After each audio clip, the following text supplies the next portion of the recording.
ये कहानी एक ऐसे सत्य की खोज है जो हमें डराने वाली परछाइयों से दूर उस अनंत शांति की ओर ले जाती है। ये लाइन इस कहानी का कह सकते हैं कि पूरा सार है। एक ऐसी खोज की कहानी जो शायद हम सभी किसी न किसी रूप में अपनी जिंदगी में कर ही रहे हैं। तो आज हम जिस कहानी का विश्लेषण कर रहे हैं उसका शीर्षक है असली रहस्य, भय और स्वयं से परे। और ये कहानी हमें एक बहुत ही गहरी मनोवैज्ञानिक यात्रा पर ले जाने वाली है। तो चलिए देखते हैं कि इसमें क्या रहस्य छिपे हैं।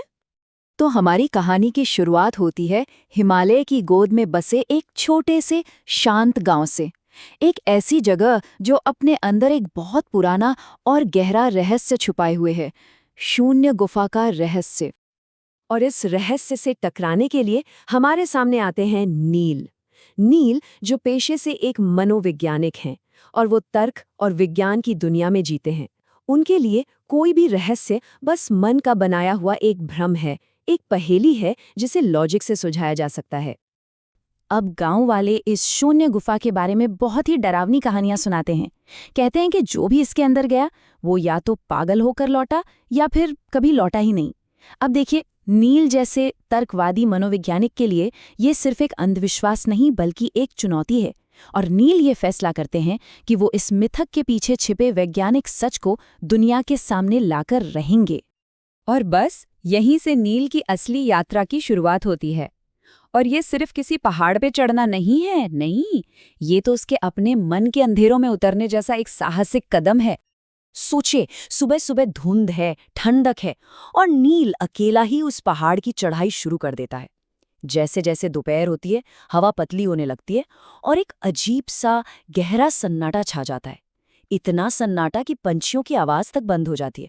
और शाम होते होते वो गुफा के मुहाने पर पहुंचता है, जो किसी विशाल जानवर के खुले हुए मुंह की तरह भयानक और काला दिखाई दे रहा है।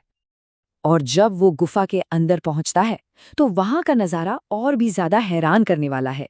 दीवारें एकदम चिकनी हैं, जैसे किसी ने सदियों तक उन्हें पॉलिश किया हो। वहां कोई निशान नहीं, कोई कला नहीं, काई तक नहीं, बस एक गहरा और परेशान कर देने वाला खालीपन है। और इसी खालीपन के बीच, इसी सन्नाटे में नील का सामना होता है डर से। लेकिन ये कोई आम डर नहीं था। इस डर के दो अलग अलग और बहुत ही भयावह चेहरे थे। तो होता यह है कि डर यहाँ दो हिस्सों में आता है। पहला हिस्सा तो है शारीरिक भ्रम, यानी कि अंधेरे का, परछाइयों का, अनजानी आवाजों का डर। वो एक आदिम डर जो हम सबके अंदर कहीं ना कहीं होता है। पर दूसरा चरण, वो कहीं ज्यादा गहरा और तकलीफदेह है। हमारी यादों का हमला, हमारे अतीत का, हमारी नाकामियों का, हमारे पछतावों का डर। कहानी में तनाव उस वक्त बढ़ जाता है जब अचानक नील की टॉर्च झिलमिलाती है और बुझ जाती है। वो एक ऐसे घने अंधेरे में डूब जाता है जिसे सिर्फ देखा नहीं जा सकता बल्कि महसूस किया जा सकता है। और बस यहीं से पहला डर, वो शारीरिक डर, उस पर हावी होने लगता है। उसे ऐसा महसूस होता है जैसे गुफा की दीवारें उसे कुचलने के लिए करीब और करीब आ रही हैं। उसका दिमाग चिल्लाने लगता है कि उसका दम घुट जाएगा, कि यहाँ हवा खत्म हो रही है। ये शारीरिक डर की एक ऐसी लहर है जो उसे पूरी तरह अपने काबू में कर लेती है। वो चीखना चाहता है, मदद के लिए पुकारना चाहता है, पर उसकी आवाज जैसे गले में ही कहीं फंसकर रह गई है। शारीरिक डर ने उसे पूरी तरह से जकड़ लिया है। और जैसे ही ये शारीरिक डर की लहर थोड़ी शांत होती है, एक और उससे भी ज्यादा भयानक डर सामने आ जाता है। अब डर बाहर नहीं बल्कि उसके मन के अंदर से आ रहा था। उसे बचपन की वो गलतियां याद आती हैं जिनके लिए उसने खुद को कभी माफ नहीं किया, वो नाकामियां जिन्हें उसने सबसे छुपा कर रखा था, और वो गहरा अकेलापन जिससे वो हमेशा भागता रहा। अंधेरे में अब उसी की आवाज गूंज रही थी, नफरत और दर्द से भरी हुई। जब लगता है कि अब सब खत्म, डर और दर्द के इस शोर के बीच अचानक कहानी में एक अविश्वसनीय मोड़ आता है। इस मानसिक कोलाहल के बीच से एक गहरे मौन का जन्म होता है। और यही कहानी का सबसे बड़ा रहस्य खुलता है। नील ने डर को हराया नहीं, उसने बस उसे स्वीकार कर लिया। उसने लड़ना छोड़ दिया। और कमाल की बात यह है कि जिस पल उसने लड़ना छोड़ा, वो डर का शोर एकदम शांत हो गया। ये एक बहुत गहरा मनोवैज्ञानिक सच है। कभी कभी जीत लड़ने में नहीं बल्कि हार मान लेने में होती है। और अब वो जो डरावना अंधेरा था ना, वो एक बहुत ही शांत खालीपन या कहिए शून्य में बदल जाता है। एक ऐसी अवस्था, एक ऐसी जगह जहाँ कोई जजमेंट नहीं है, कोई अतीत का बोझ नहीं, कोई भविष्य की चिंता नहीं, सिर्फ और सिर्फ वर्तमान का गहरा मौन है। और इसी गहरे सन्नाटे में, इसी मौन में नील को मिलता है गुफा का असली सच, एक ऐसा सच जो एक सन्यासी के रूप में उसके सामने आता है। तो असली रहस्य क्या था?